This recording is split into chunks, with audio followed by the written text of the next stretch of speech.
வணக்கம். இன்று நாம் எடுத்துக்கொள்ளும் தலைப்பு பிரமிடும் பிதுர்தோஷமும். பழைய காலத்தில் கிரேக்கர்கள் பாரோக்களை, அதாவது அந்த நாட்டில் ஆண்ட மன்னர்களை அடக்கம் செய்வதற்கு பிரமிடுகளை தேர்ந்தெடுத்தனர். பாரோக்கள் என்றால் பாரினை ஆள்பவர், அவ்வளவுதான். ஆக இந்த பாரோக்களை அடக்கம் செய்யும் பொழுது அவர்கள் பாடம் செய்து ஒரு பெட்டியில் வைத்து அடக்கம் செய்தனர். அதில் இன்ஸ்கிரிப்ஷன், அதாவது செதுக்கி இருப்பார்கள்.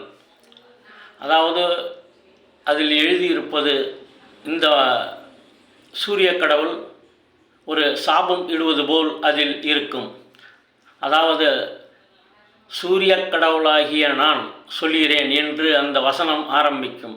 அதனை நீங்கள் இன்டர்நெட்டில் போய் தும்தகுரான், ஒரு அரசன், அந்த அரசனுடைய கல்லறையில் அது எழுதப்பட்டிருந்தது, அந்த பிரமிடில், அந்த பெட்டியில்.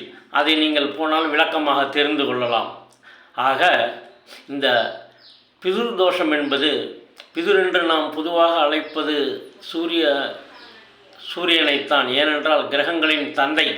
ஆக அவர் நமது ஜாதகத்தில் சரியாக அமையவில்லை என்றால் அதனை பிதுர் தோஷம் என்கிறார்கள். ஆக இந்த பிதுர் தோஷம் எப்படி வந்து இருக்க வேண்டும் அப்படி என்பது, இது கிரேக்க நாட்டில் இருந்து தான் நமக்கு இந்த ஒரு செய்தி வந்து அதன் மூலம் அங்கே வியாபாரம் சென்றார்கள். இப்படி ஒரு கலாச்சார மாற்றத்தினால் அது உருவானது தான். ஜோதிடமே அப்படித்தான். கிரேக்க மொழியிலிருந்து தான் இங்கே நிறைய வந்திருக்கின்றது கிரேக்க ஜோதிடம்.